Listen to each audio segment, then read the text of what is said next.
South, how would you characterize that round today? I really had time to think about it. It was pretty wild.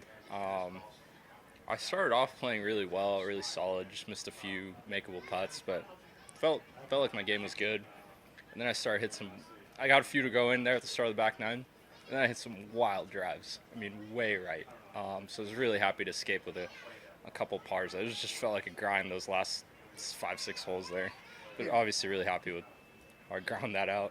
you had a great reaction there on 15. Did you think that chip was going, that pitch was going in? I can't wait to see the replay of that to see what happened because it literally looked like more than a 360.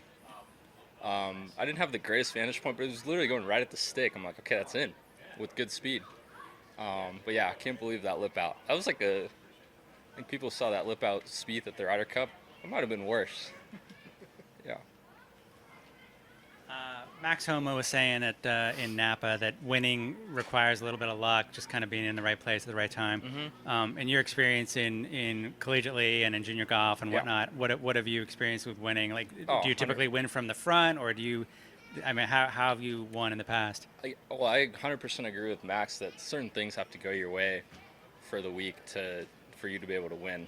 I don't think there's a whole lot of exceptions to that, but like I said yesterday, I think it's really important that a lot of guys have learned to win at every level, and I don't think it's that much different because we've made that progression since junior golf, winning at junior level, amateur level, college level, whatever it is. But yeah, I haven't really thought about too much about if I was behind or ahead. Haven't really dwelled on that a whole lot, but obviously I'm in really good position for tomorrow, so I'm excited. What do you pride yourself on the most in terms of your victories? What was your best win? It's also a tough one. I had a couple of my home events were really special to me. The one where I was able to honor Kobe a few days after he passed was really cool. I played some of my best golf ever that week, and that was a pretty cool one. I had a really good one in Australia that I dwell on a lot, which was really special to me because it gave me the confidence that I can travel and that my game can travel as well.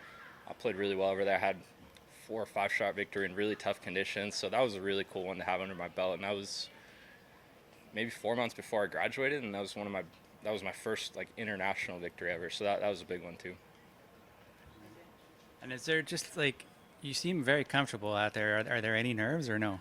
That's good. I'm definitely a little nerves in there for sure, but I think people have said before, pressure it's a privilege, and I'm trying to use those nerves to my advantage.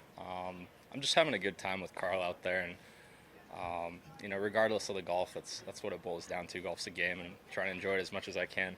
What's his last name? Carl what? Carl Smith. Carl Yeah. Smith. And how long have you guys been together? It's our first week. First week. Okay. It's a funny story. He recruited me at Pepperdine.